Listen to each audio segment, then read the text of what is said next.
Okay. All right. I think we're live now. I didn't see the record thing pop up, but I'm guessing it's working. Okay. So welcome back. Hopefully you guys had a good 4th of July. I enjoyed myself. I didn't get as much done yesterday as I had intended to, but I'll get caught up on it today and tomorrow, and we'll get things together. The last time I know we had a technical difficulty. I tried to reproduce the problem on the board that we were working on.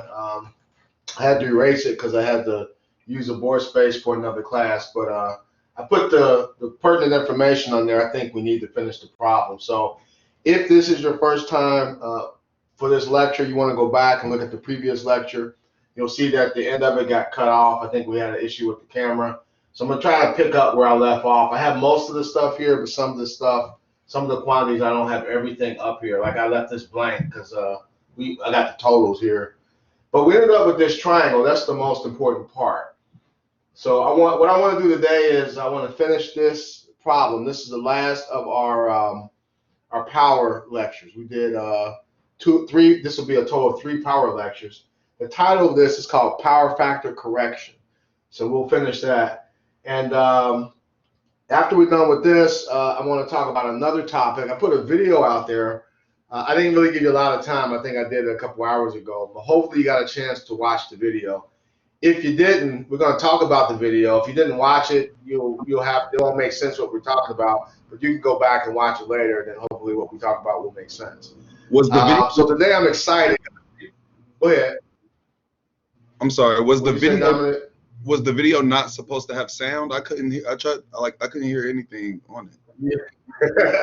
Yeah, so there was 2 versions. There's one with sound and that one without sound. But the one with sound is just classical music. So I mean, there's nobody talking, but there's either you listen to that or you listen to Okay. classical music. So, but we'll talk about that. I'm excited because this is my favorite topic. I mean, there's a lot of stuff in AC that I think AC kind of pulls together a lot of things. But this is my favorite topic. Of all the things we talk about, I think I enjoy what we're going to talk about today, probably today and next time we get together. And there's a lot to this. I think you'll be very pleased. This answers a lot of questions that you might have wondered and thought about. So we'll talk about, it's called resonance. We'll talk about that today. So before we get into that though, let's we just kind of back up and go back to, let me see if I got the problem statement. So we had this problem. I like this problem because we talked about modeling. You can model a whole factory. You can model a whole city. You can even model a whole country as an electrical circuit. So here's an example. It says an industrial client is charged a penalty if the plant power factor drops below 0.85. We talked a little bit about power factor, but today you'll see why having a high power factor is desirable. Matter of fact, the math will show you some things that you can take away and help you understand to clarify some things. So this is a factory, and on the factory, I think this was 12 kilowatts. So there's no one light bulb that's 12 kilowatts. That's silly. But all the light bulbs together in the factory, the total power dissipation can be 12 kilowatts. I forget what is this thing here. It says electric furnace. So electric furnace has probably resistive elements that heat up. And then it has a motor like a blower. We have a reactive element to it, so we can model that as a wire resistance, R sub W, and then the reactive component. Then there's some kind of motor, and for the motor they did something interesting. For the motor, they told us it was I don't have it on here, but it's an 80 kilowatt motor.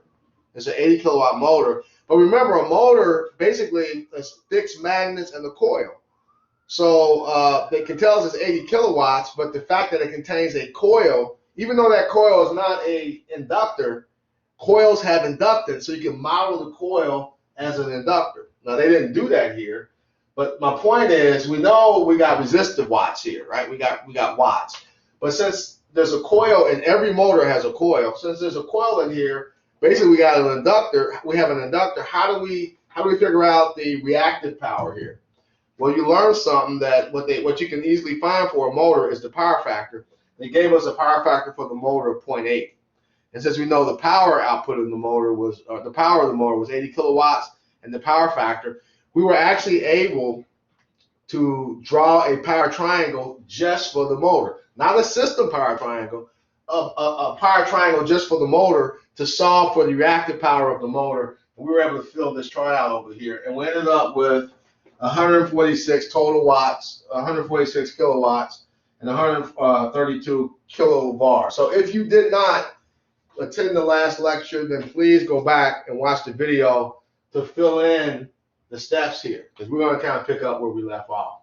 But again, this is it's a simple circuit, but there could be thousands of light bulbs. There could be several of these things. You can model big systems as a simple circuit like that. So the power of DC circuit analysis and the power of AC circuit analysis in general, you don't just have to work on these itty bitty circuits on the board. Anything that can be combined and represented pictorially like this, you can start combining stuff and actually represent large electrical systems as a simple circuit that you know how to analyze. Hence the reason, guys, you'll make the money that you make when you get out of here, we hope. Because everybody can't do this, or they can do it, they don't want to spend the time learning how. But anyway, we have an industrial client that charged a penalty if the plant power factor drops below 0.85. The equivalent plant loads are shown in the circuit here, and they give you a frequency. So we know that the generator for this factory is 600 volts, and we have a frequency of 60 hertz. They want us to find the total power and the total reactive power, so the watts and the bars, and we did that. We went through, we got 146, 132, and from that we were able to determine this power triangle. Now this is the power triangle for the whole system. We're able to determine the power triangle.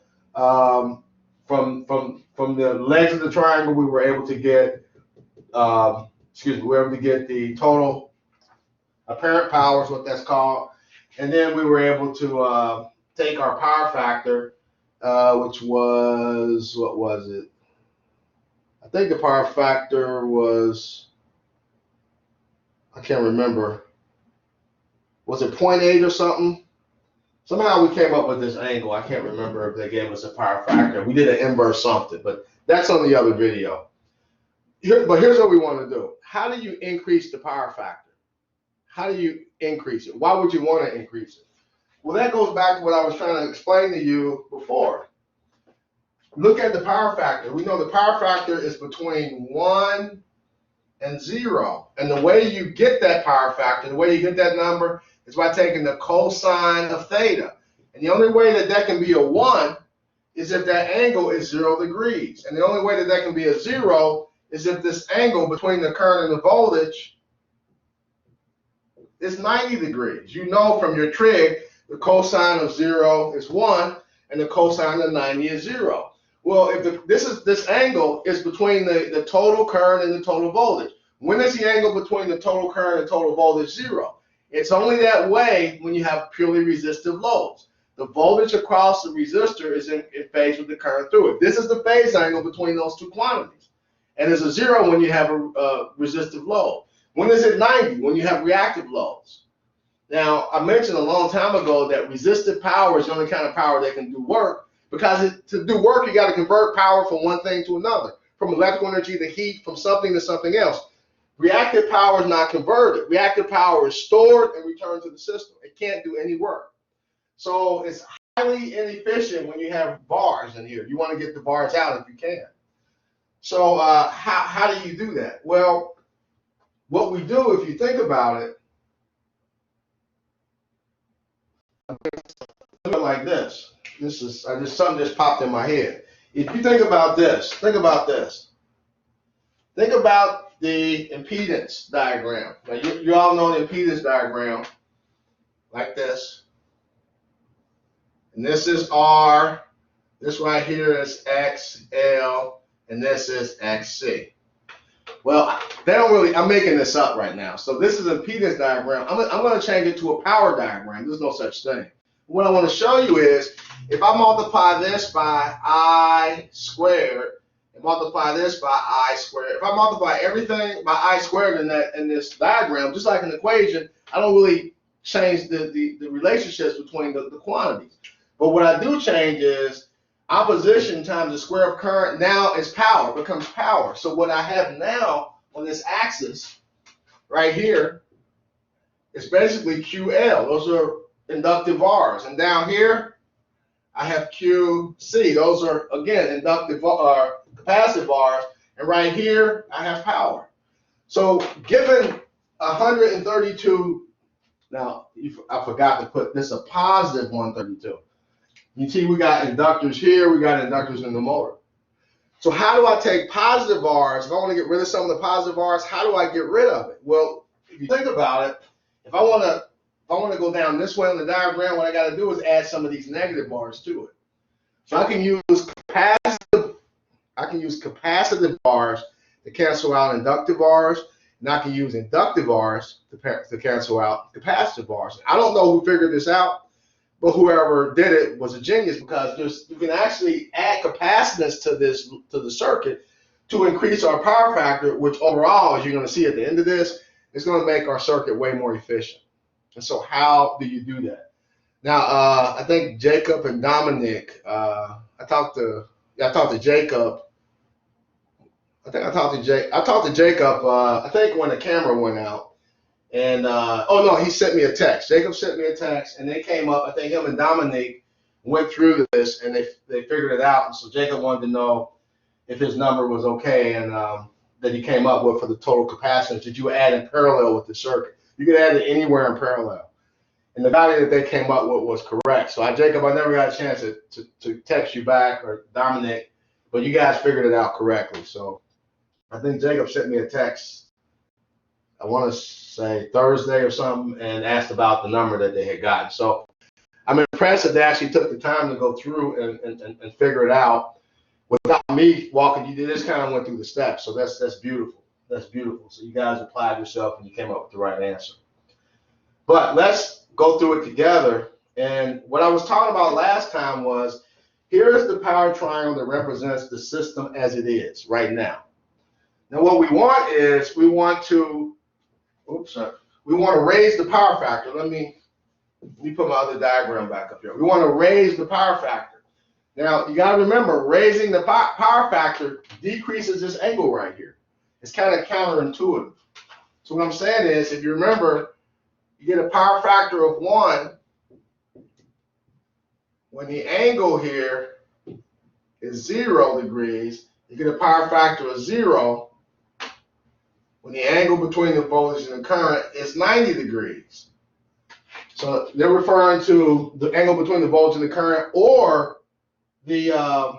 that power factor. You take the inverse of the power factor, you get the angle between the voltage and the current. So this angle in here, that inverse of the power factor, tells us the higher the angle, the closer it is to 90, the closer that angle is to 90, the closer we are to 0 over here. The closer the angle, this angle right here, the closer that is to 0, the more I can bring that side down to get this angle smaller. If that angle is moving up, the power factor is going to be closer to 1. In a perfect world, I would make it 1, but God won't let us do that. We can't get all the way to 1, but we can get close. We can really increase it a lot and save us some money. So how do I lower this angle? Well, you can't adjust the resistance. Resistive watts. You can't take resistance out of a circuit without physically changing the nature of the circuit. I mean, some of the resistance is in the coil of the wire. You have to shorten the wire. You can't do that. But what you can do is, you can work on this side of the triangle. So I can't really work on this side, nor would I want to. But if I can decrease this side, which represents our inductive bars, if I can decrease that, then I can lower that angle down, which is going to take me closer to a power factor of 1. I think 0.85 was the limit. So the question you want to ask is, okay, according to the problem statement, we want to bring the power factor up. I think it was 0.8. We want to bring it up to, it might have been 0.79, but whatever it was, we want to bring it up to 0.85. So bringing it up to 0.85, now they speak in terms of power factor, but you want to think in terms of an angle. So you ask yourself, okay, I want to bring the power factor up to 0.85. What angle is associated with this? And so what we figured out was, all right, we're going to take the inverse cosine of the power factor to get the associated angle. And somebody, I think it was Jacob, told me it was 31.8 degrees. Okay. That means you want to lower this side down so that this angle on this side now is about 32 degrees. So I think when the camera went out last time, by the way, I had a class this morning and it did the same thing. I was on the camera for maybe about 2 hours. I don't know if it overheats or what, but hopefully it won't overheat while I'm in the middle of my favorite lecture. I'll be pissed off to the highest of festivity if it goes out when I'm talking about resonance. But we'll see. So anyway, 32 degrees. I want to lower it down. By doing that, though, look at what happens. I want to actually bring the angle down so that the side over here,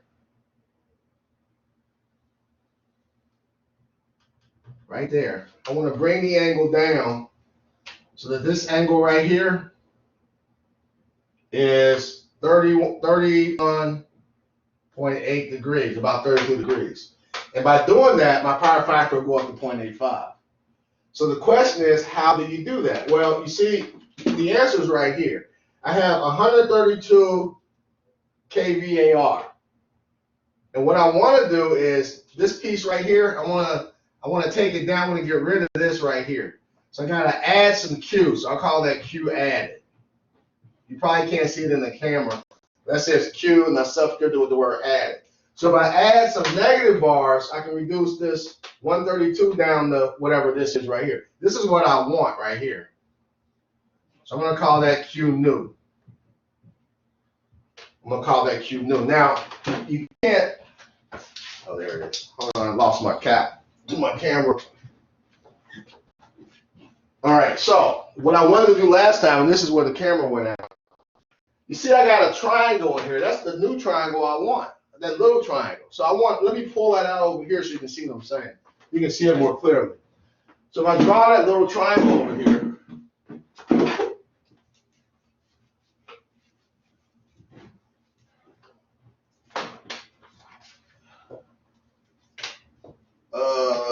let me see. I guess I'll keep the black marker. All right, so I'm gonna pull the little one off, and here's what it looks like.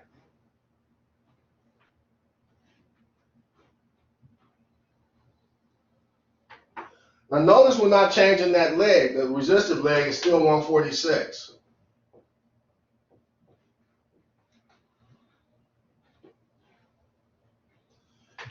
This side right here, that's what we want. We want to add some negative bars to push that side down so that right here, this is what I'm calling Q new. And I know by taking the inverse of the power factor that they gave us, the one that they want us to get it up to, I know that this angle right here is about 32 degrees. So you can see this right here now is 31.8 degrees. So we know the angle on the side. If we know an angle on the side with a right triangle, you can solve it. If you know two sides, you can solve the right triangle. If you know an angle on the side, you can solve a right triangle. So we've got an angle and a side, we can solve this. Now, the tangent pops up a lot in electronics because usually the opposite side and the adjacent side, you're dealing with, those are the unknowns. Usually you're dealing with, something that's unknown on one of those legs. So it's always that. So the inverse tangent keeps popping up. But the point is, if you know your trig functions, you know that the tangent of an angle in a right triangle is equal to the opposite side over the adjacent side. So that's what they taught you about the tangent.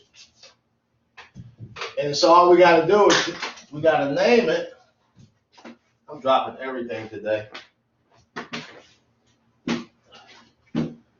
So we'll name this. Well, the opposite side, you see we're calling that's Q new. So this is Q new. That's like our unknown.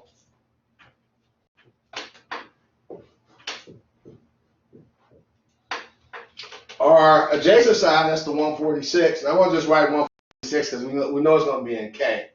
So we'll just write 146. That's 146. So we know that number and we know this number. The left side is the tangent of an angle. And we got the angle is 132, 131.8. So we got that number. tangent. No, I said it's 31.8. I think I said 130 something. But anyway, just a little bit of math, you can solve it. It's pretty simple.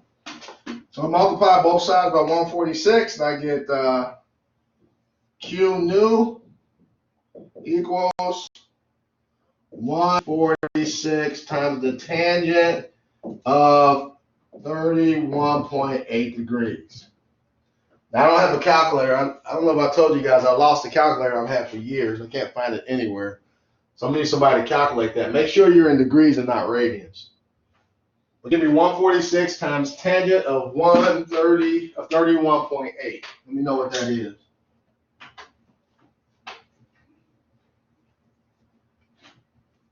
It's 90.5. All right. Now, that's golden. That's beautiful, because what you just did is you told me you said 90.5? 90.5 kVAR. So I know this side right here, look at this. I know this side right here, that's 90.5 kVAR. And I know the total is 132. So if I take the total, the 132, minus that piece, the 90.5, that leaves me the piece that I want. Beautiful. I mean, this is gorgeous. So I'll get rid of this. Q, I call that Q added. That's how much Q I got to add to it to bring that side down to what we want. So Q added is just I'll just call it QT. QT minus Q new. So QT is this. That's our 132 minus Q new, we said was 90.5, and this is in K. I'm leaving the units off because I'm out of room. But on your calculator, take 132 minus 90.5. Let me know what that is.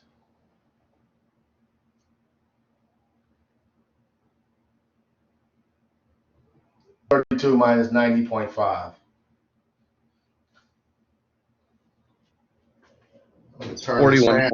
41.5.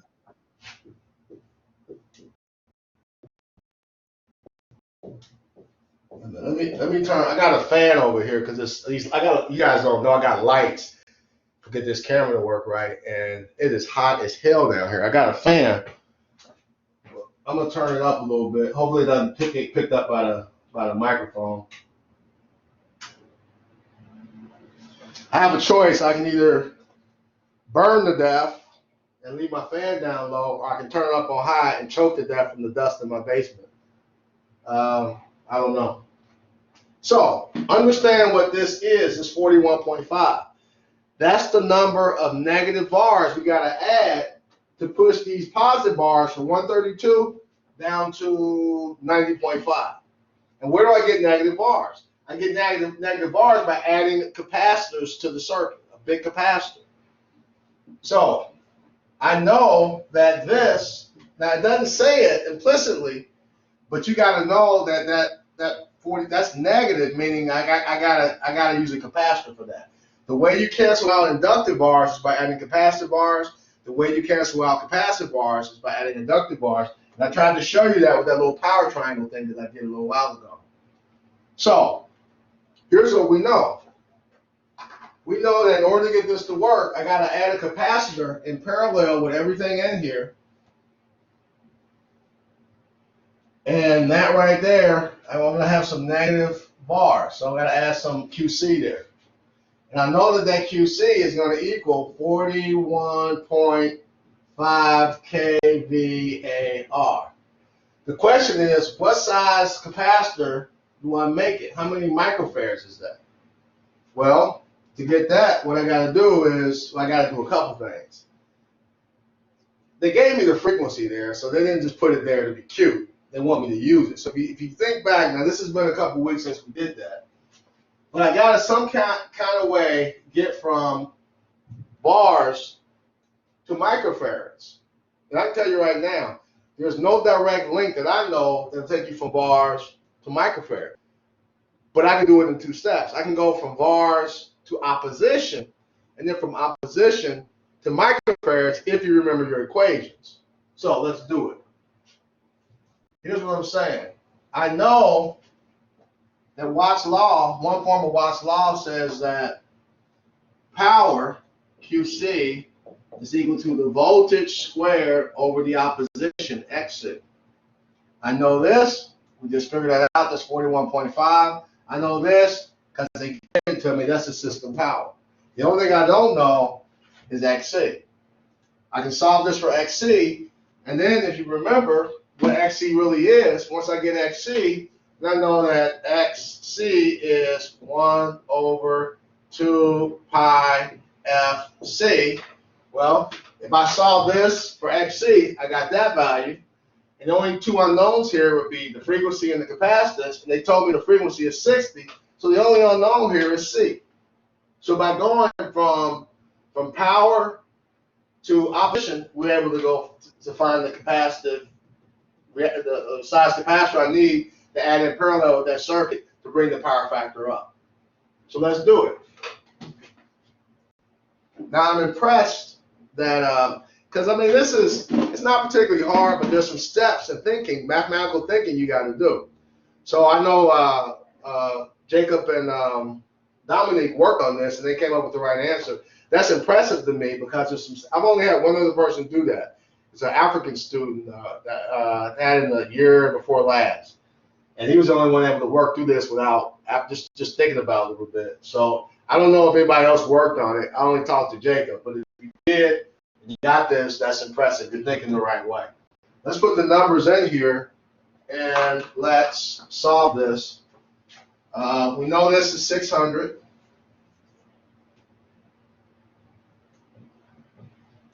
I'm going to leave the units off. We know we want this to be 41.5. We don't include the negative sign here. So we want 41.5.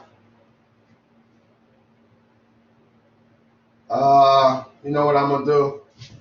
You guys are probably smarter than me, but I'm gonna write this out. I'm going to write this as 41.5 times 10 to the third. And that was 600 squared over my unknown here is XC. So I didn't know what that was going to be in if I left that as in K. So let's go ahead and solve this now. XC is going to equal 600 squared divided by 41.5 times 10 to the third. I'm leaving the units off, but you guys should write it. All through school in physics and engineering when I was coming up, they just grilled us on units. I feel guilty when I don't write them, but I'm out of room. So you got to write them. Okay, so 600 squared divided by 41.5 times 10 to the third. Somebody tell me what that is.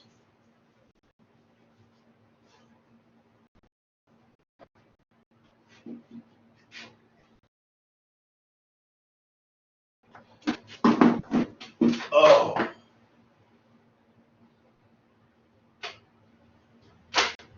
At 8.67 ohms. All right. So we need 8.67 ohms. So the question is, what is that if I convert that to farads? And so all I got to use is use that last equation, and we're good to go. This is another reason why I have you guys. I get some complaints that I don't let people use equation sheets. I want you guys to know the equations. Now we're kind of at a disadvantage this summer with the shortened time, but I would have you write these equations over and over and over again until you just can see them in your sleep. But you got to know something exists in order to use it. If you got to look it up, there's too many equations in AC for that. You got to know some of this stuff. So you got to know that. Man, this looks so beautiful. I hate to erase it. It just looks technical, doesn't it? I mean, all these colors and anyway. I guess I erased this.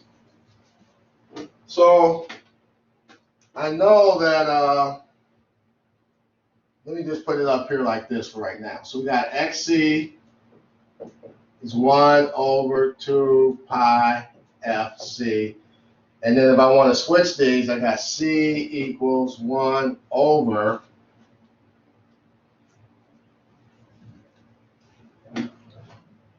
2 times pi, F is 60, times 60, and then this value right here, XC, you're going to stick that right there. So on your calculator, somebody, you don't have to do the division thing. You can use your reciprocal key. Just do 2 times pi times 60 times 8.67 equal, and then hit your reciprocal key and let me know what you get.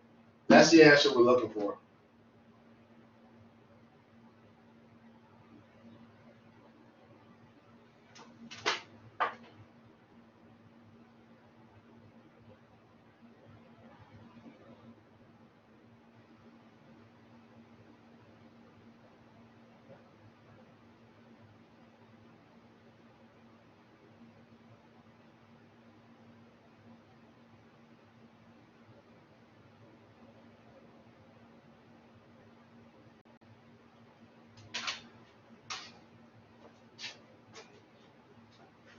Let me see who's out there taking a long time. Dominique, Sam. Sam's out there. Jacob, Tresser. Are you there, Tresser? Or did you just turn it on there and walk away from the screen so I think you're there? You see, guys, see how you can just, without you opening up your cameras, I don't know if you're really there or not. So I see Tresser's image there, but he's not responding. So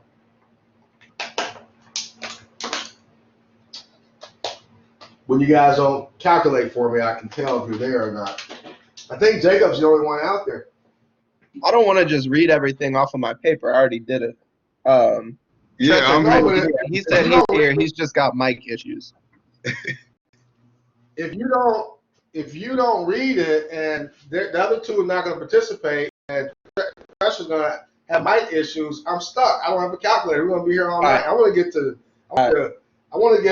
resonance. All right, I got 3.06 times 10 to the negative fourth.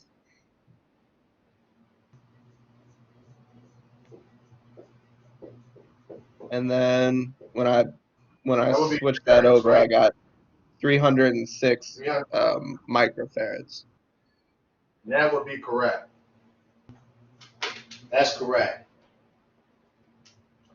So I like this problem because it brings in a lot of stuff. You got to know your AC. You got to, just the modeling aspect of it. You got to know your trig. I mean, this is a good problem. I mean, it really, really is. So it's here. It's on the video, guys. Study this. Now, if we were on campus actually having exams, this is the one that would give people a little trouble because you wouldn't be able to use your notes. You got to know the steps. But see, the fact that a couple of you already reasoned through this and got the right answer, you'd be surprised when you push yourself what you can learn. But this is a very, very good problem. And it's a practical problem. To you, you can say, okay, I see how you got that. But the average person has no idea what you're doing. So if you actually did this, they could hire you as a consultant to go in and say, all right, if you model a factory like this, and you as an engineering consultant, what do you need to do to bring my power factor up? I'm getting a really high electric bill.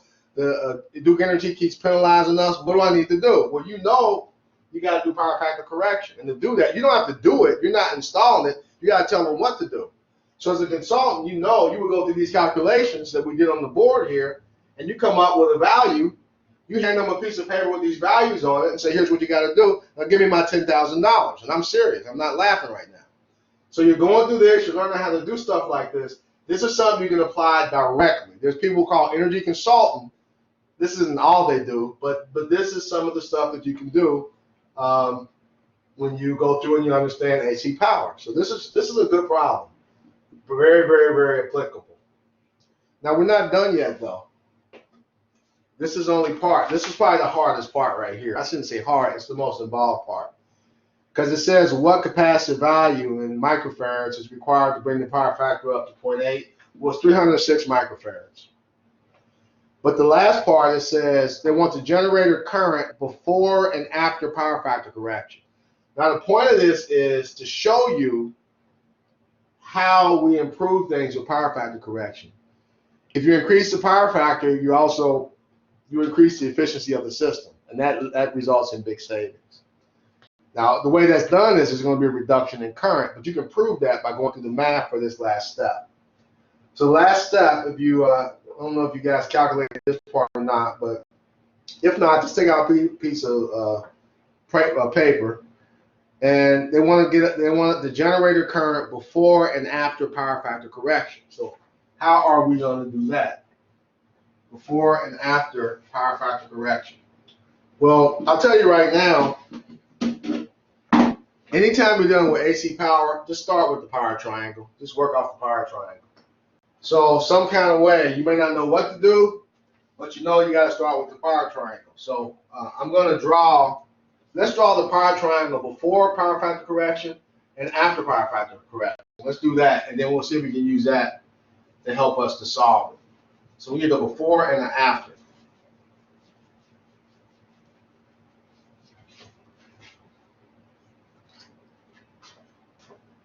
All right, so here is before.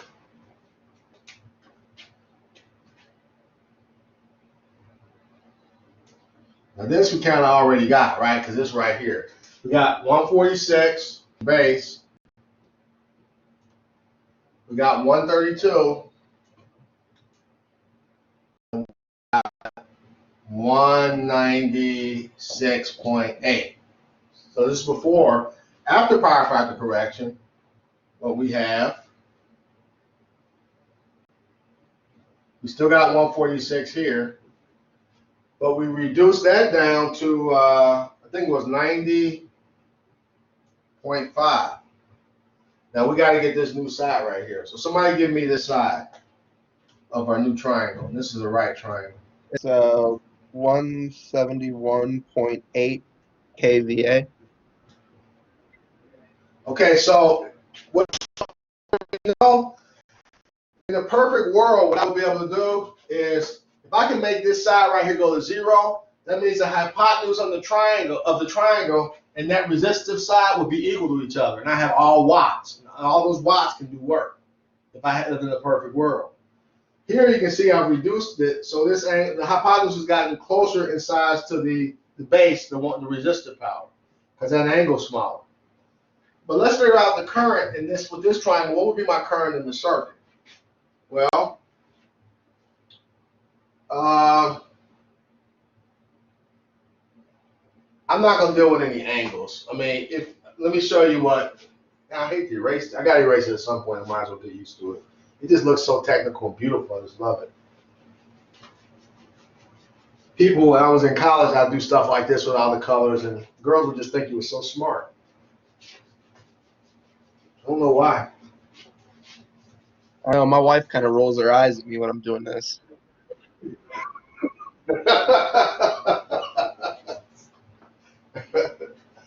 All right, so remember that the correct equation, I'm not going to use the correct equation. Remember from DC, P equals V times I? Well, in AC, we treat them in all its phasors. We go S equals V times I, but that's I star. Remember, that's the complex conjugate. But the thing is, I haven't given you any angles. We haven't talked about the angle, so I'm not going to worry about the angle. We'll just get the magnitude of the current. So I don't have to worry about the star part. So we can just use this as if it were a DC equation. Solve that for I, and we're good to go. We got it. So we know that I equals S on V. Let's do that for both triangles.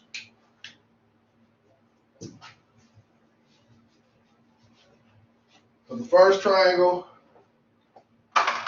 this one, we got 196.8 kVA. Now, since this is in kVA, I'm going to put this in kV so they cancel out. So I'm going to divide that by 0.6 kV, and that cancels out, and I have amps left. Somebody tell me what we got for current. Dominic, you don't have no calculator? Yeah, I'm doing it. Okay. Why come you don't give me no answers? You putting all the work on Jacob. And Tresser, is your mic really broke? I was I don't know how doing to what say he was doing at first. I was trying to give everybody else a chance, but yeah, that didn't work out. But that. I got 328. 320, 328. All right. So remember, 328 amps. Now let's figure out if with my power factor correction, we should be able to lower that. Let's see how much we lower it to. So now we got to take 171.8 kVA, divide that number by 0.6. So I got 178 divided by 0.6. What's my new current now? 286.3. 28. Let's just round it to 286. Okay. So that is now you might not think it's a big difference, but that's a huge difference. That's from 286 or 228 down to 286. Percentage wise, that's a lot of savings right there. So by increasing our power factor, decreasing the angle, we actually drop the current down. We're doing the same amount of work with less kinetic energy, because you get your kinetic energy from the current. That's the stuff that moves. Voltage doesn't move. Ohms doesn't move. The only thing that moves is current. So we're doing the same amount of work with less kinetic energy, with less stuff that's moving. That's pretty impressive. So I wish we had time to go more into this. This really, I mean, you can take a whole course in just this at UC. Just this topic right here. You can just take a whole 15-week course in that. I don't know. So this is it, though. We only have so much time in this course, so this is it. So anybody have any questions over? Really, we're done with AC power. We got AC power, power factor correction. Anything we've talked about that we need to go over, review? Any questions or comments on AC power?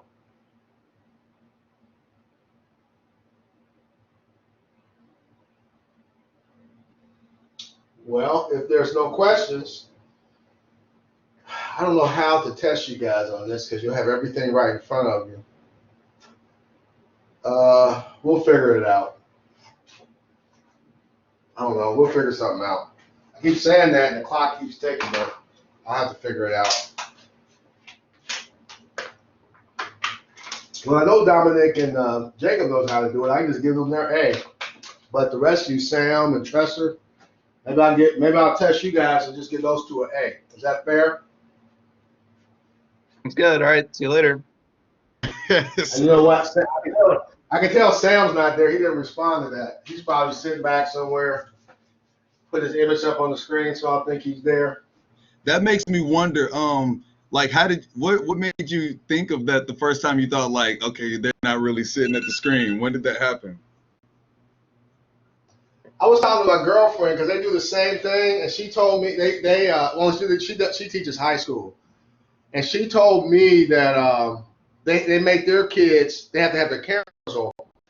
I tried that, but Blackboard doesn't like that. I don't know if I tried that with you guys or not. I was at one class and it just crashed the whole system. Now, when I'm at the school, it's beautiful. We did that right before we went on this face-to-face thing. People were able to have their cameras open, and I felt more like I was in the class. I feel much better in front of the camera now, but boy, last semester was so awkward. I'm used to students and feedback and looking at people's faces. I can see when they have something and when they don't. But to answer your question, she told me that in high schools, they make the kids open their cameras up for that very reason, so that they won't, act like they're in class and they're somewhere out playing basketball or something like that. So, and then the other thing that made me think about it, though, because the only person that was participating was, I think, Jacob. But it says on my screen, I see Tresser, I see Jacob. Well, I guess we lost some people. I thought we had somebody call in. But the calling people are excused because they can't really interact. I guess they just listen to me. I don't know how it works. So I'm hoping that the people that are not participating are going back watching the lectures. The good part, last semester I put everything on YouTube, and I can go back and look at the number of people that viewed it. But I can't do that now because these files are so big, it takes forever to upload it. So I don't even do that. So I have no idea if you guys are going back, actually rerunning and watching these videos or not. But So, one of the guys, he's doing co-op this semester, like unexpectedly, and I know that he told me he's been going in the classes that he missed. It's Randy. He's been going and watching them afterwards, even a couple times. So, well, I tell you what, there's something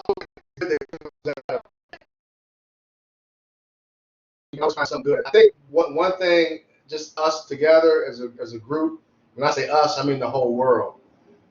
I had no idea I can do what I'm doing right now. I mean, I would never thought before this virus thing that I'd be standing in my basement teaching a class. I didn't even know. But sometimes you're forced into something, and then they have a saying. This guy Far Gray, he has a saying: "Comfort is the enemy of achievement." You get comfortable doing something you fail to achieve, but you got to go to area of discomfort, and then you can figure things out. So now that I know I'm able to do this, even when we go back face to face, I think I want a camera in the room, and I think I would like to record the lessons to give people the option.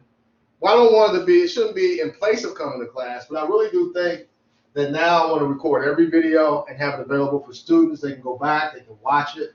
I don't like these long ones like this, and I guess you guys probably saying, which I'm sure Dominic probably thinking, well, hell, if you didn't go off on so many tangents, the videos wouldn't be so long. But besides that, if we have a regular class that's an hour long or whatever, 50 minutes, like last semester was ideal. I can record it, put it up on YouTube, and people can watch it over and over again. So I think I'm going to always record these videos, even when we open back up. Now, they did ask me, the school called me 3 weeks ago when they were getting together classes for fall, and asked me if I wanted to go back face to face, and I said, I think I do. But now that I know more about this virus, I don't know how comfortable I am with that. So even if we go back face to face, I think I might, until we get things more figured out, I'm going to limit. We still probably going to do some, well, you guys will be done with me anyway, so, because I might do digital. He might give me digital. Every once in a while I'll teach electronics, but the guy that does it now, he doesn't want to get that class up. So I'm not even going to go there. So I don't know if I have you guys anymore. They tried to get me to switch back over to physics.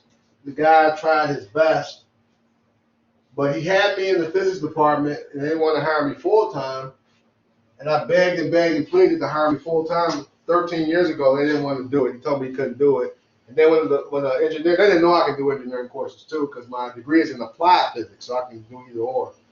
And so I went and went to engineering. And then the guy was like, man, I didn't know then he tried to do everything to get me back to hire me full time, but it was too late then. He should have got me while he had me. But every once in a while I would do a physics course, and I have some of my old students. I get to see some of them. But I don't know now. All right, so assuming you guys got a chance to look at the video, tell me about it. What was going on in the video? What happened in the video? Did you guys watch it? that was the bridge that got all wavy in the. Yep. There was yep. You said the bridge got wavy, and what else? He was breaking up a little bit. The Tresser, is that Dominic? Oh, Dominic, you can just talk. You don't have to raise your hand. Really talk. No, but yeah, I did just see the bridge. Well, at least I was thinking that maybe a relation that you were going to try to make was like something with sinusoidal waves, or however, I can't really pronounce it that well, but the way that the bridge was moving would just put me in that mind frame of like the sine waves that we had been looking at. And then apart from that, I just was wondering is this real? Like, is that a real video? Like, did that really happen? Now a couple things I like what you said. First of all, did it really happen? It almost now remember that bridge is made of steel, and you saw it moving around like a wave. You saw it moving around, so it does look kind of fake, but it was real. But what I like that Dominic said, he said it kind of put you in the mind of a sine wave. If you go back, when you go back and look at that, look closely at the bridge. You see exactly what Dominic just said. You actually see a sine wave in the bridge. Let me talk to you about 3 different kinds of sine waves that exist. Here's one that exists.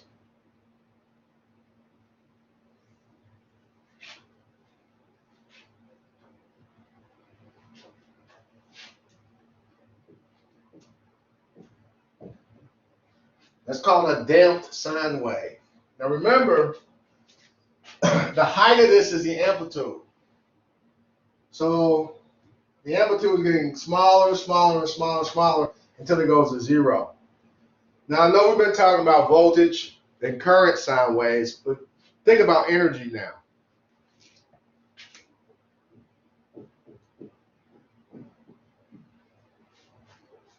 Anytime something vibrates, think about something vibrating, like a string. You pluck a string.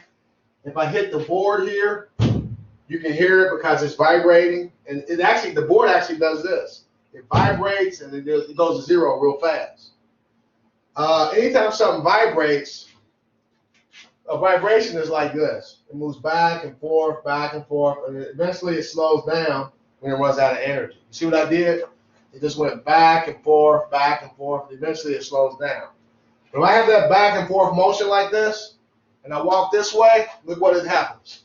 I get a sine wave. So if I take vibrational energy or motion and spread it out over time, here's what you get, a sine wave. So one kind of sine wave is one where you cause something to vibrate and eventually it stops. Most things give you this kind of sine wave called a damped sine wave. So think about the kid in the swing. I got a kid in the, let me get a prop. You ever have a kid in the swing, you pull him up, you let him go, and it goes like this. And when it comes back, it doesn't go as high as before. Just eventually it stops. Well, that's this. It's doing this, and eventually the swing stops. But if I can walk like this, I'll get this damped sine wave. Because what happens is the energy that you give when you pull the swing back, you give it potential energy, and when you let it go, the potential turns into kinetic. It's fastest right here, then it goes back up, but never goes up as high as you lifted it over here because some of the energy gets dissipated as heat. There's friction at the connection point here, and there's friction because of the air resistance. And so that dissipates the energy until it stops. So anything that you cause to vibrate on its own eventually will stop vibrating because the energy dissipates. Then there's this one.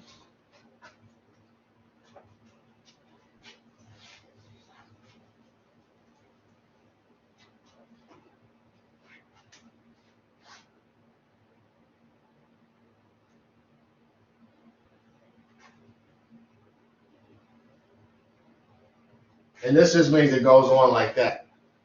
This is a forced sine wave.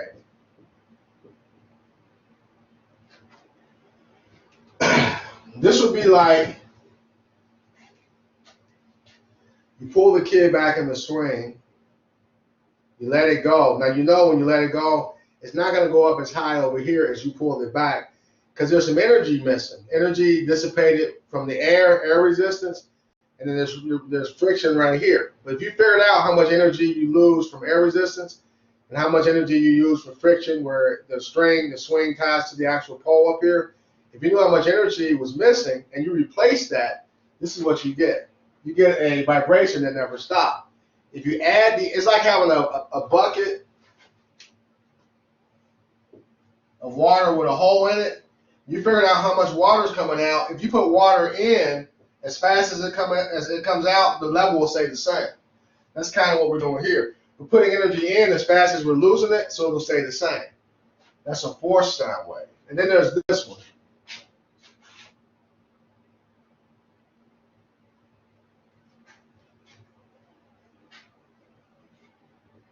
That one.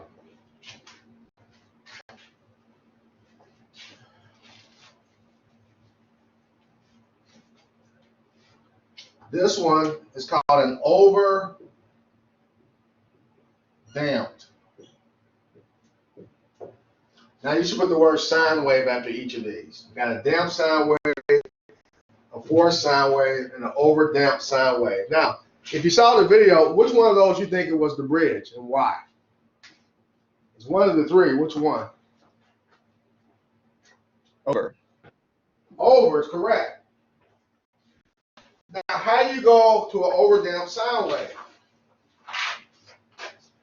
How do you make an overdamped sine wave?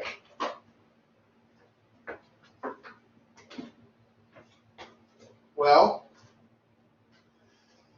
if I want to go from a damped sine wave to a force, what I do is I add energy, the exact amount of energy that's being lost, I add that amount of energy to it.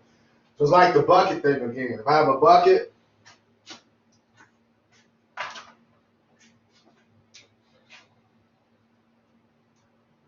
and I got a hole in the bucket, and the water's coming out, if I add water to it at the same rate that it's coming out, then this bucket will stay, the water will stay level, the amplitude will stay level. But if I add more water faster, if I add water faster than it's coming out, the bucket's going to overflow. That's what happened here. So it's like doing this. If I take the kid in the swing and I bring it back, if I add the exact amount of energy that I'm losing, then he always comes back to the same height. That's this one. But if I add the energy, if I add more energy than what he's losing, every time he goes, he gets higher and higher and higher until I guess he'll go all the way around and you kill the kid. That's kind of bad to say, but at least in a cartoon you would, right? But you see what I'm saying? In order for that to happen, timing is of the essence. It's like this. I need a better prop. Hold on a second.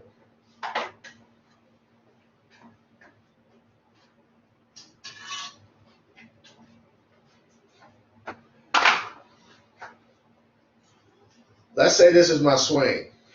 The kid's in the swing, and he's swinging back and forth like this. I want to add energy to it. Does it matter when I push? And the answer is yes. If I push too late, let's say the swing comes up like that, and then it starts to come back down, and I push, I don't add as much energy. If I push too early, if I push while it's coming up, I don't add as much energy. If I push at exactly the right time, if I push and it comes up, for a second it's going to freeze. Before it changes direction, it stops. If I add energy at that point and I add more energy than what I'm losing, this is what I get. In that bridge, that whole thing started with a gust of wind. A gust of wind. The wind blew ever so slightly at just the right time. Everything vibrates, and the wind actually, a gust of wind, and everything has a frequency. Let me write that down.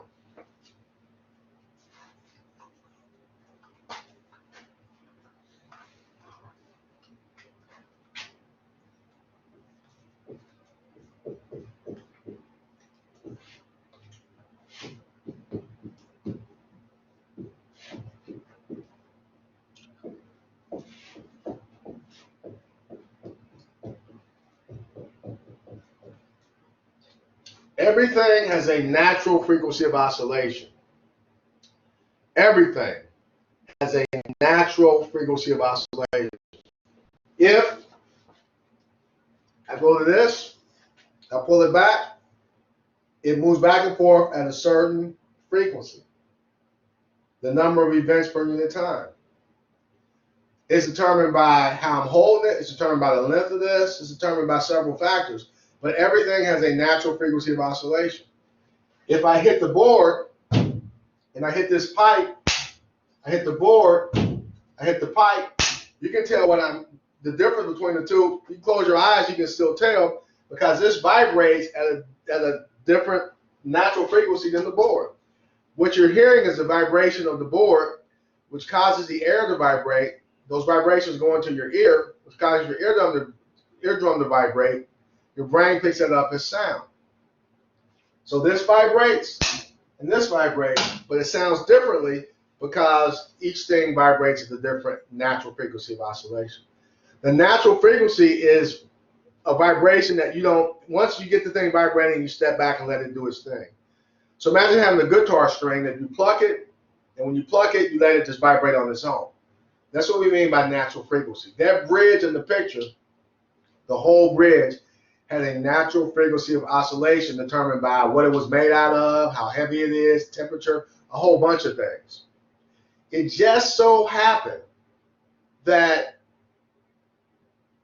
I guess the word is unlucky, they were unlucky enough to where the gust of wind exactly matched the natural frequency of oscillation of the bridge. And instead of giving it the vibration as time to dissipate, all those gusts of winds, the gust of wind kept adding energy to the bridge, making it vibrate more and more and more.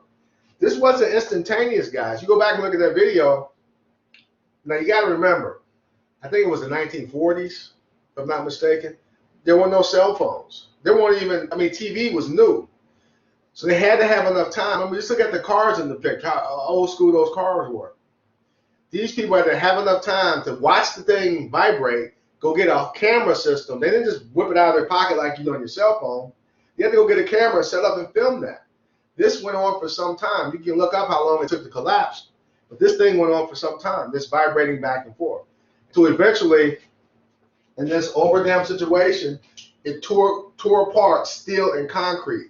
And even when the main part of the bridge fell, the thing was still moving in a sound wave as if that part was still there. So go back and look at that video again with fresh eyes, and you'll see what I'm saying. Dominic was the one that brought it up. It made him think about a wave. But Dominic, I don't know if you know that even when the span of the bridge fell, the part that was missing, it still moved as if that part was still there in a sine wave, because what you had is an overdamped situation. You can actually see this in the bridge itself, the actual sine wave.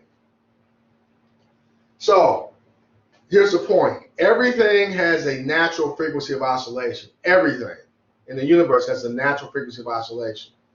And so they have a name for that natural frequency. I'm going to give it to you right now.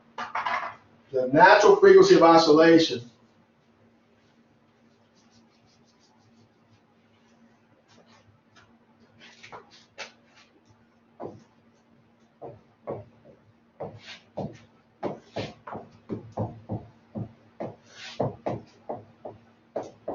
is called the resonant frequency. The resonant frequency. And when something is moving at its natural frequency, let's say you take a guitar string and you pluck it and you step back and let it vibrate, that frequency is called I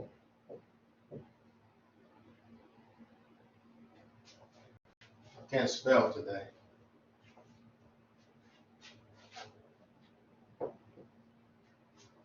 I think that's right. Resonance.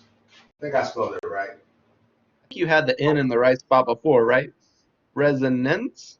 Resonance. Is there two N's in there? I don't know. Somebody better Google that. I'm not embarrassed because I'm not putting this on YouTube because I don't know who watches it on YouTube. But, Yeah, that should be right. Resonance. So you took phonics when you were. You're right the first time. So this is it. I think that's resonance. It's like the word dance, so resonance. So I think that's right. Yeah, that's right. As long as that's yes. Yeah, that's a sun. Yeah, resonance. All right. So you should be wondering, okay, how does that apply to electrical circuits? Do electrical circuits have a resonant frequency? And the answer is everything has a natural frequency. So let me show you some.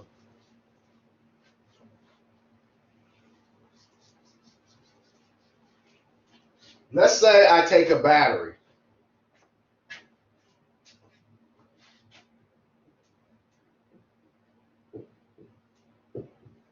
And a capacitor. And I hook it up. What's going to happen when I hook it up? Now, this is a DC, not an AC circuit. If I hook it up, that capacitor is going to charge up. So it's going to charge up to a certain amount of voltage. And remember, even though capacitors store charge, they really store energy. So I charge that capacitor up, and then when I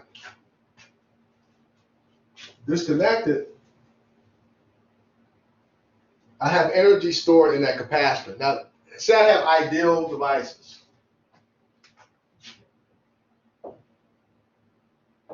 If I have ideal devices, that means I don't have any resistance at all. In the real world, we always have resistance, but on the board, we got ideal devices. I charge the capacitor up since there's no, it takes 5 time constants for it to charge, but since there's no resistance, it charges right away. After I charge it, I do this. I hook up a switch to it.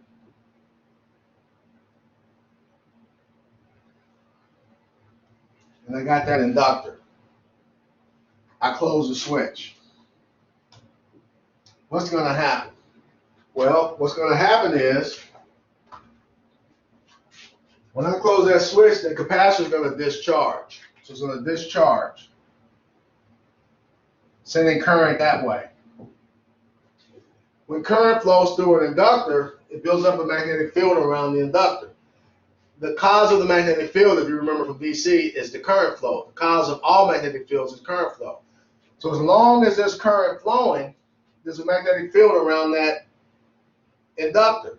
And I have energy stored in that magnetic field. The energy came from the current from the capacitor. As soon as this discharges, no more current in the circuit. There's no current to sustain the magnetic field. So guess what it does? It collapses. Well, Faraday says if we have a coil, if we have a magnetic field, if there's movement, I'm going to induce a voltage across the inductor, which could cause current to flow. So as this field is collapsing, I have Faraday's law going on. So I have a current forced back into the capacitor. Guess what happens now? As long as that field is collapsing, it sends a current to the capacitor, it charges the capacitor up. And then guess what happens? It keeps doing that over and over again.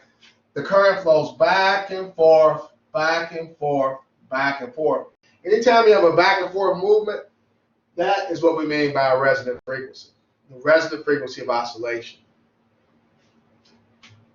Well, you might say, all right, well, okay, what good is that? Well, we'll get to that in a minute. Don't worry about that. Let's look more into this stuff. This gets real interesting.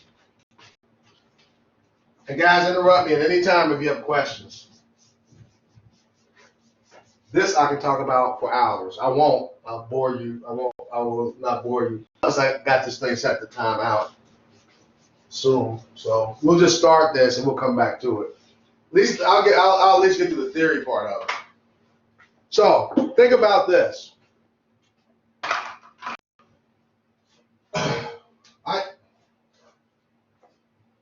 Go ahead, Sam. Sam, you can just interrupt. I can't see that hand when you raise it. Go ahead and ask. I just wanted to interject since you said this thing might be auto timing off. For lab 2 and 3, Blackboard was messing up on me, so I sent it to you via email. Okay. All right. Let me. I think you sent me something along those lines. Okay. I'll check that out. When did you email it? Did you email it when it was due, or did you email it after it was due? I emailed it before it was due because I submitted it from Blackboard, and then I went back to take a look at it, and none of the pictures were showing up. So I sent the Word document to you via email as well. Okay, I'll check it out. All right. Imagine I had, well, you don't imagine anything. This is real right here, right? These equations. Look at the circuit, though. Let me give you a circuit for this.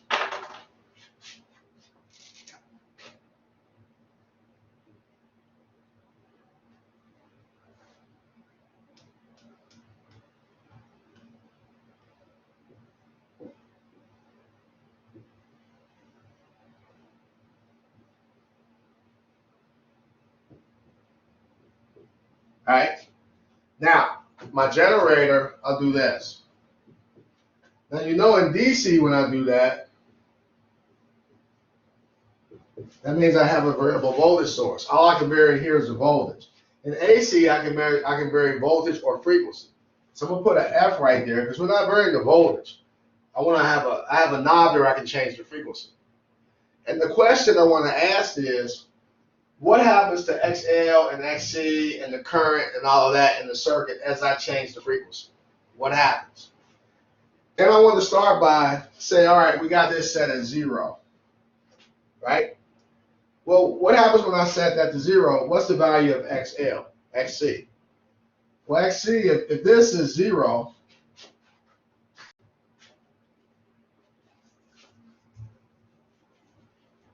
if this is 0, then this right here, I have 1 over 0, right? Which is infinite. That means I have a really high resistance, opposition, infinite. The capacitor reactance value, ohms, is really, really high. It's infinite. And here, I put a 0 in for this. This is 0. So if I start my frequency at 0, let's make a graph. Let's do a graph. You see, as I turn this up, as I turn the frequency up, this, because F goes up, this value is going to go up. And as I turn this up, since they're indirectly related, this value is going to go down. So you can see that from the equation. I want to erase this. And let me go back and ask the same question, but this time I'm going to use a graph. So on here I have reactance. And right here, I got frequency.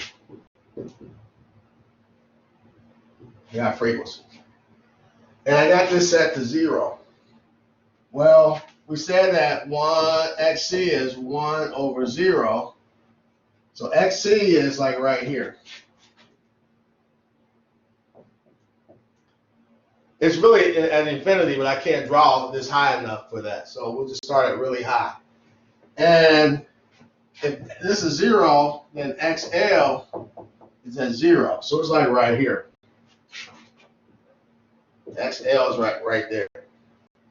So if you look at the equations again, XC is 1 over 2 pi FC, and XL is 2 pi FL. As I increase this, this goes down. And as I increase this, this goes up. So as I turn the frequency higher and higher, look at what this is. XL is going up.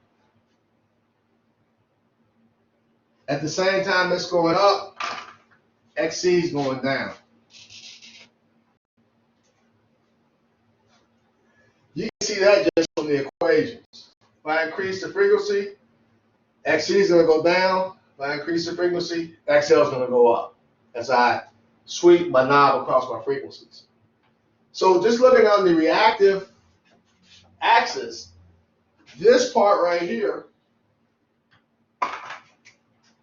is moving that way, XC, and XL is moving this way. Well, at some point, guess what's going to happen?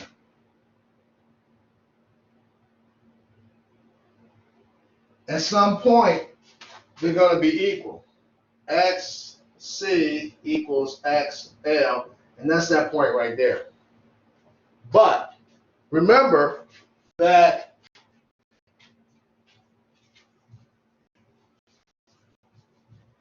this right here has an angle associated of 90 degrees, and this has an angle of minus 90 degrees. Or remember that this has a plus J operator and this has a minus J operator.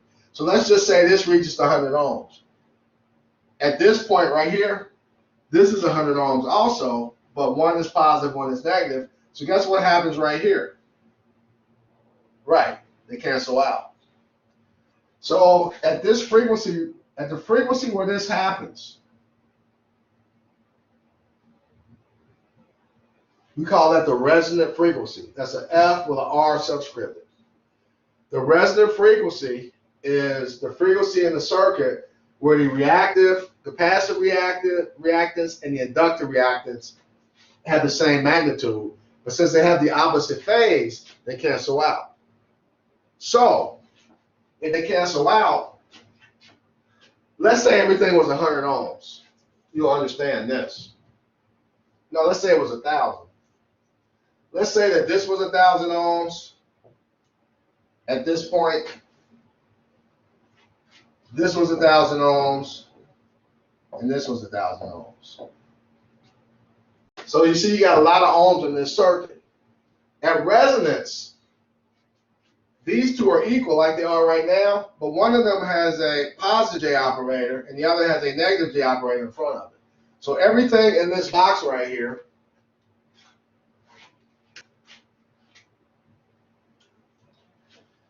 has the same magnitude but opposite phase angle. So guess what happens? They cancel out.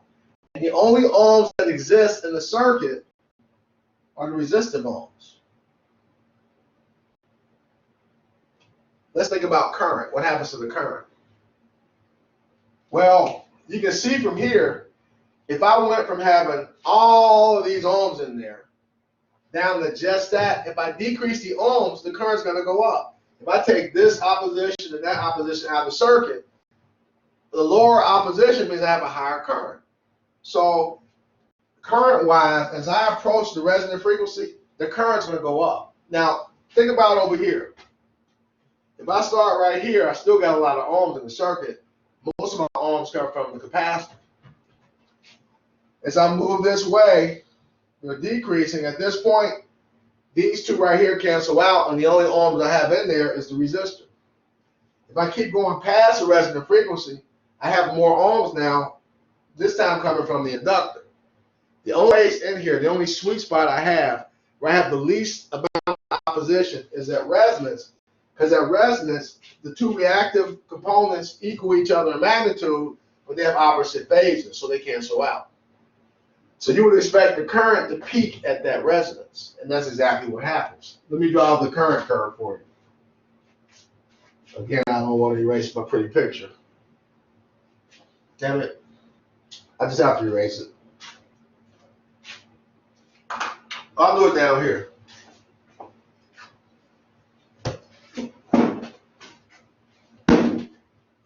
All right, so here's what happens to the current.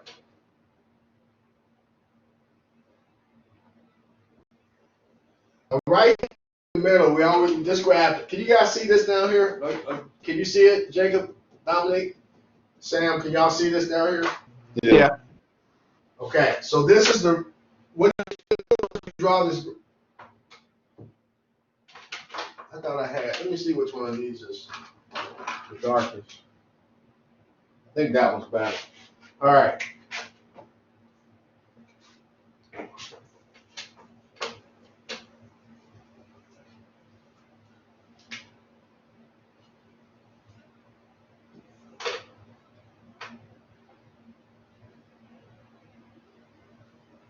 You draw the resonant frequency in the middle. Now, when I'm over here on this side of resonance, I got a lot of ohms from XC, so I don't have a lot of current in the circuit, because the current in the circuit is going to equal the voltage divided by X divided by R plus XL plus XC. Well, right now, where I am, because I'm at zero frequency, 0 hertz, XC is really, really, really big. So this is really big. So I'm still dividing by a large number of ohms. They just happen to come from the inductor. So that means my current is going to be really small. It's going to start out over here. As I walk this way, I'm getting closer and closer to this point, the point to where XC and XL equal each other. So they're starting to cancel each other out more and more. As this shrinks down and this grows, eventually they're going to be the same size, but one's going to be positive, one's going to be negative. And when I hit that point, these two right here are completely gone. And the only opposition I have is that, which means my current's going to be really high. So as I approach this point, here's what happens to the current. And right here happens when I'm right there. That right there is the maximum current. you get maximum current. When these cancel out, so the only opposition is resistance. So I get I max equals V over R, because these two cancel out at resonance. If I go past resonance, now I'm introducing XC again, but look at what happens to XL. XL now is getting bigger. And so I'm starting adding more ohms from XL, so my current is going to drop off like this. And that's called the resonant curve. Let me put that over here.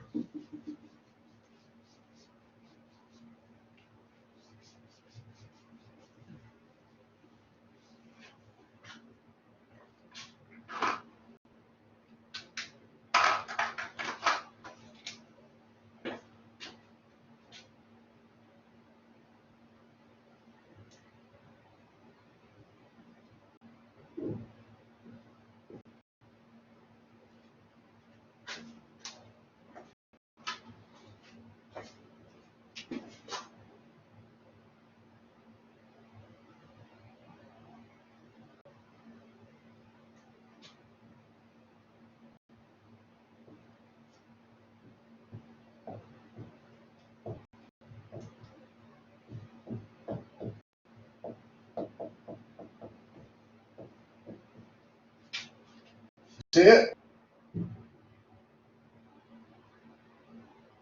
Now, this is kind of interesting if you think about it. Because,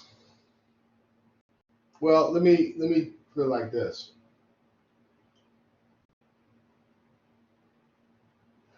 What would the power be right here? The power right there. That's P max.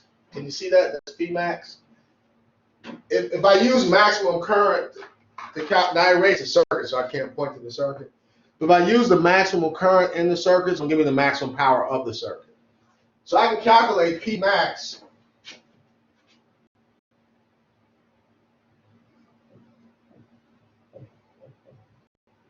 by taking I max, squaring it, and multiplying by R. That gives me the power right there. See it? Now, let's say that on that circuit I erased, I wish I had it up there down, I had a ammeter in there so I can measure the current, so I can see what I max is. There's a point here that's important. One point is the max current. You can get that by using this equation. Whatever circuit I give, you take the resistance divided by, take the voltage divided by the resistance. That gives you the maximum current, because remember, these two, XC and XL, they're not there at resonance. So if I'm at resonance, I have the maximum current flowing, and there's always just V over R. Once you get that value, you can take 0.707 of it. If you take 0.707 of it, it's going to give you a point right here. This right here is 0.707 I max. Okay, so just, it's not hard, just follow what I'm doing. Listen to what I'm saying. If you knew what I max was, let's say I max was 10 amps. Let's say that was 10 amps. Where did I get that number from? I don't know. Let's say I got the circuit, I give you an ammeter, you measured it in lab. You measured it to be 10 amps. If you know that's 10 amps, if you take 0.707 of, you get, right there would be 7.07 amps. You multiply that by 0.707, you get 7.07 amps. So no matter what value you get for I max, when you multiply it by 0.707, you'll always get a point less than I max, because you're multiplying by 0.707. So if this was 10 amps, that'll be 0.707 amps. If that was 1 amp, that would be 0.707 amps, and so forth. Now you might say, okay, well, why is that important, that point right there? Well, what would the current be right here at that point? How would you find the current at that point right there? What would you do? Anybody know how to find the current there?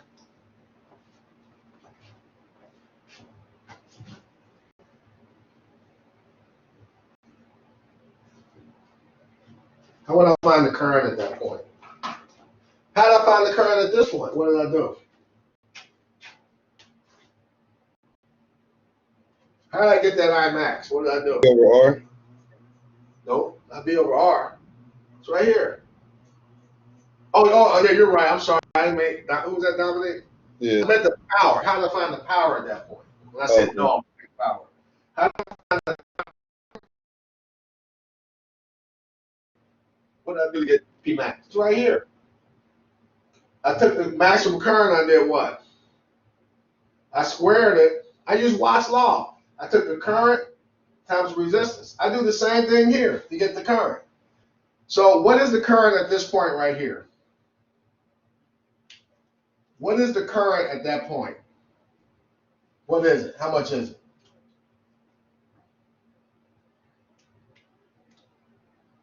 What's the current at this point? Isn't it I max? The current at this point is I max. So what is the current at that point? 0.707 IMAX. Yes, that's the current right here. So Watt's law says if I take the current and I square it and I multiply it times the resistance, what I get is power. Well, here's the current. So if I take the current and substitute for I, here's what I get.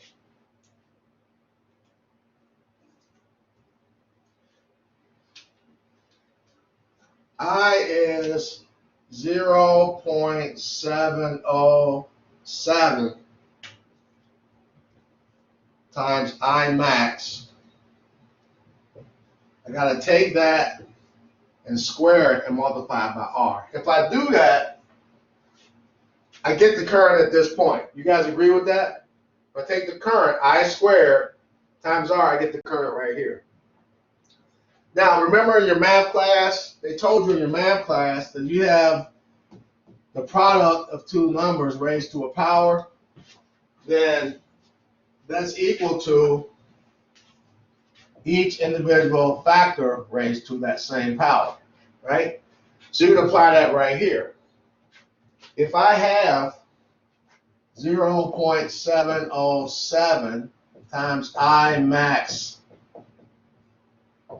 squared, that's equal to 0.707 squared times I max squared. Can somebody take 0.707 and square it for me? Let me know what you get.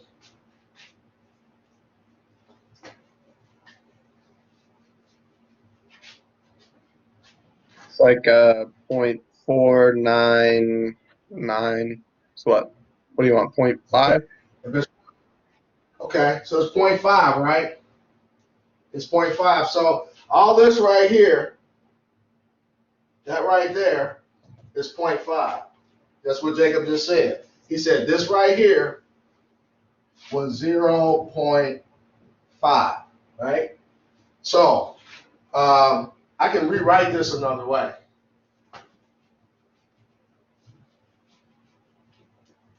I have P equals 0.707 squared times I max squared times R.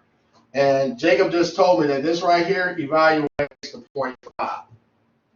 So I can erase that if I want to and put a 0.5 there, right? So that's the power at that point. That's the power at that point, because that's what I asked you for. But anybody recognize this right here? What's that right there in the circle? I erased it, but you have it on your paper if you're taking notes. What is that right there? P max. P max. In other words, let me get rid of this.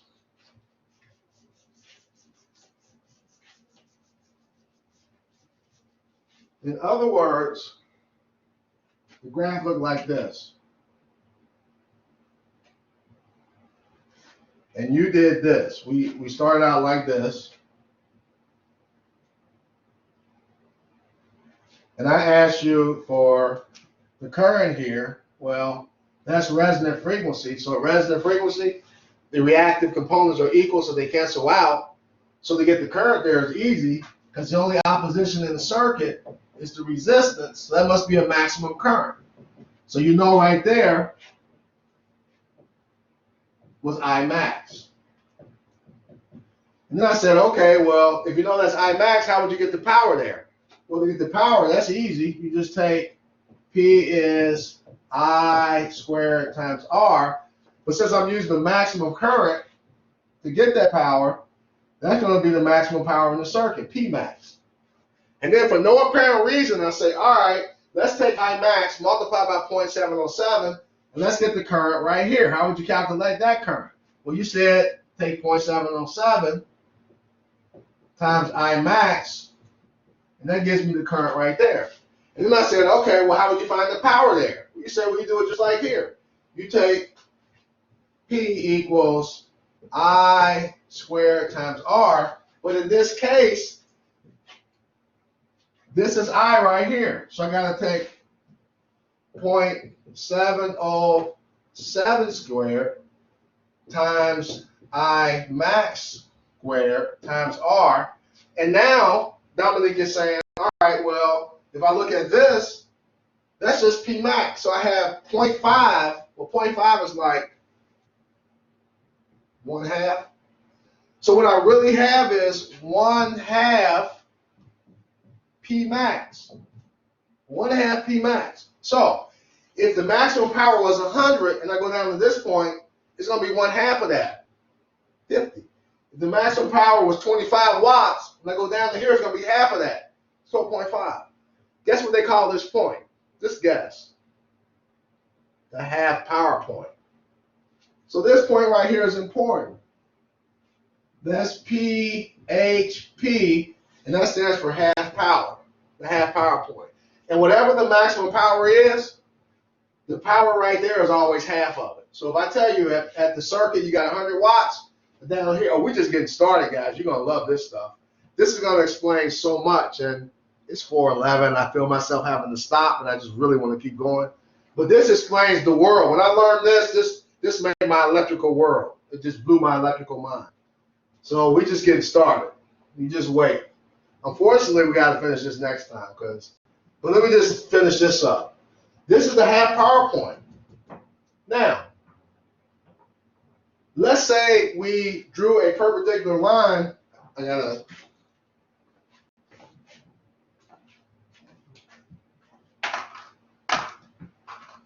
have enough colors. I'm going to draw a perpendicular line through the half power point, like this. I'm going to intersect the curve on this side and this side. And then I'm going to drop a perpendicular down on both sides of FR. So one here and one here. And I'm going to call this F1, F2. F1 and F2. What I've just defined now, we only dealt with one frequency, the resonant frequency. But now I can go down to F1, up to F2, and I've defined a whole range of frequencies in between here like this.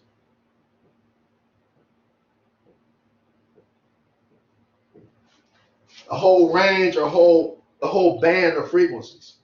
So guess what they call that band of frequencies?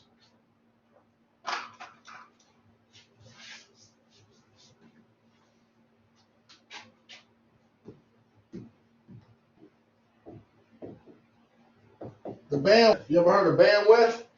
Oh yeah, you've heard of bandwidth. If you deal with a computer, if you deal with a cell phone, if you deal with any kind of device that communicates, you heard of bandwidth, but until now, you didn't even know what they were talking about. What you're going to know after we get done with this. The bandwidth, the amount of room between from resonant to the lower, these are called corner frequencies. It's in a corner, right? This is a corner frequency. That's a corner frequency. They're also called the break frequencies, or the 3 dB. They have a lot of names, but they define bandwidth. Mathematically, bandwidth is defined F2 minus F1, and it's exactly what you think. The bandwidth is the amount of room, electrical room we have to do something. And there's something we're going to do, we got to talk about that. But the more of this I have, the more area I have to do stuff when we get to the stuff that needs to be done. like 6 minutes, so let me just, where can I stop here? I'm trying to think of a good place to stop.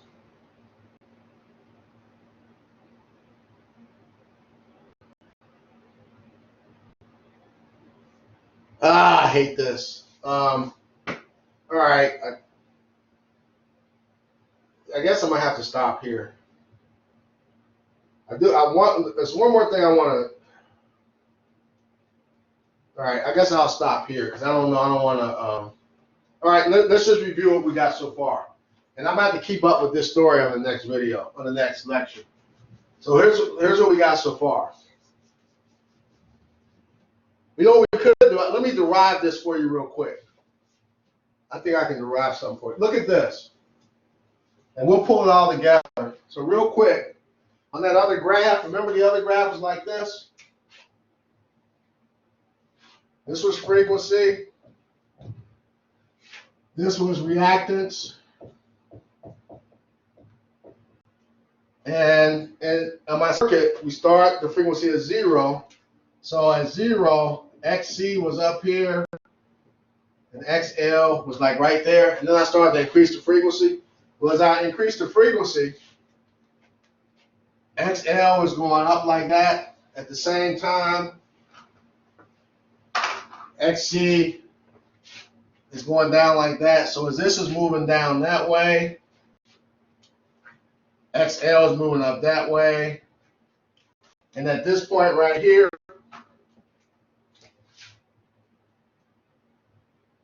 at that point right there, that's where XC is equal to XL. But because one has a positive J operator and one has a negative, they're going to cancel out. And the only opposition you have in the circuit is resistance, and that's what causes the current to peak to give you I max.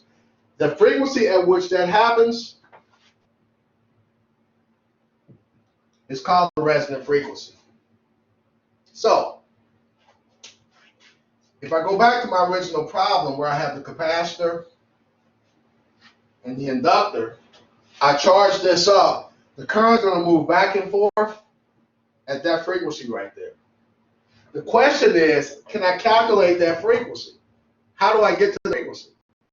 Well, the answer is right there. It's the frequency at which XC and XL are the same. We know how to get XC. We know how to get XL. All we got to do is set them things equal to each other, and we're good to go. So I got 4:16 on my clock. Let's do that real quick, and then this will be what we pick up next time. I want to know, how do I calculate the resonant frequency? So, it's this. XC is the same as XL. I know XC is 1 over 2 pi FC. I know that XL is 2 pi FL. So I just got to start doing some math here. So help me do the math. Well, let's see. I guess what I want to do is, let's start on this side. I want F by itself. So that means I got to divide both sides by 2 pi L. Divide this side by 2 pi L. And then these will cancel out. This will cancel, that'll cancel, that'll cancel. And over here on the right, all I got is F. Okay, well, I guess that works out. So this will cancel out, and all I have is F. And then over here, well, I got a mess over here, don't I? Not really. I got 2 times 2, which is a 4. I got pi times pi, which is pi squared. I got FC over 1 equal to F. So let me put that up there. Let me put it over here. I have F equals 1 over 4 pi squared FC. We're almost there. All I got to do is get rid of that F. Right there. How do I do that? Well, I multiply both sides by F. I multiply this side by F, and multiply this side by F, and these F's are going to cancel out. And then what I'm left with is, on the left, F times F is F squared. And on the right, I got 1 over 4 pi squared. I forgot my L. 4 pi squared LC. I should have an L here and an L there. I forgot the L right here. It's right there. So I'll erase that one. I got the L right there. That's where that L came from.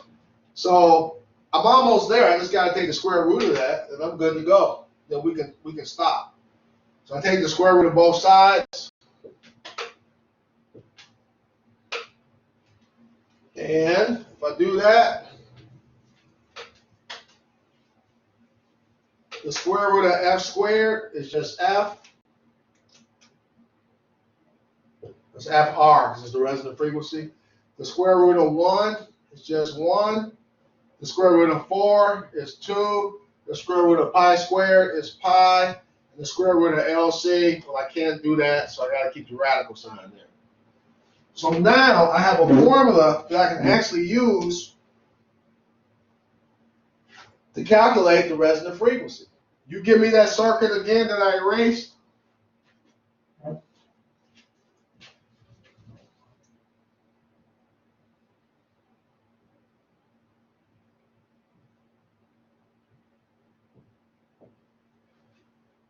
You tell me how many volts that you're putting across the circuit. I can tell you the maximum current. I can tell you the maximum power. I can tell you the power at the 3 dB point, the maximum power. I can tell you at the half power point, and I can tell you the frequency at which that oscillation is going to take place. If you give me the value of L and C, I can put it in here, and we can calculate the resonant frequency. Now, what you don't know is what we can do with this. That's why you're not as excited as I am. But when you find out, then you'll be excited too, because this explains the whole electrical world right here, right here. So I'm gonna have to stop here. I'm already 1 minute over, and I don't want to steal any time from you, because then you will throw that up in my face later on. Remember when I gave you extra minutes in the lecture? So I don't want you guys to have that kind of influence over me. So I'm going to stop right here. And today is Monday. On Wednesday, we will pick up with this. We got a lot more to talk about. So we're talking about resonant circuits. I don't like the way your book does it. I hate the way he does resonance, but if you want to read about it, he splits it up and it's just kind of weird. You can read about it if you want to, or you can go to YouTube, look it up, or you can just wait for us to come back in 2 days. Anybody have any questions or comments over what we talked about so far? I know it's a lot, but it'll make sense. I've got a question kind of about this, kind of about everything.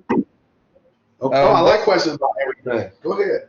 Yeah, so we have a recurring theme with multiplying things by 0.707. So we find the RMS with that, and then use it for this half power point as well. What's the significance of that? I can't answer that. I think it's a calculus thing.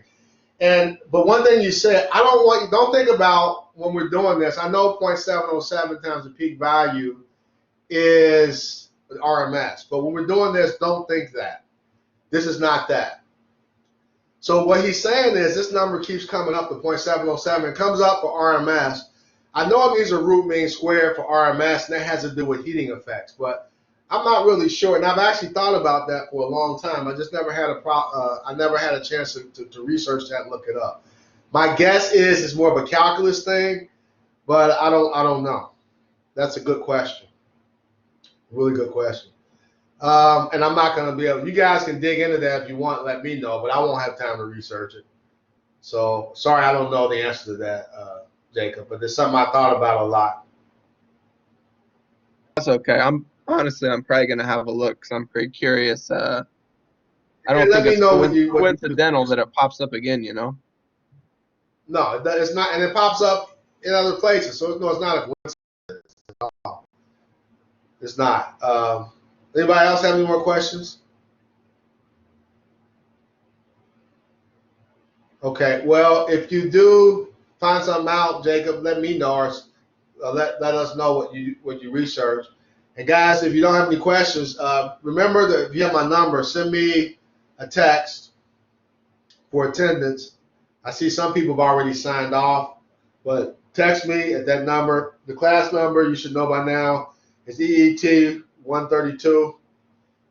Just send me a text for your attendance, and if there's no more questions, then I will see you guys on Wednesday. Have a great rest of the day. I got one more thing. You can turn the recording off, but I sent you a text yesterday asking a question about the homework. Just ignore it. I figured it out pretty quick. I hadn't read all the way through yet, so I figured it out by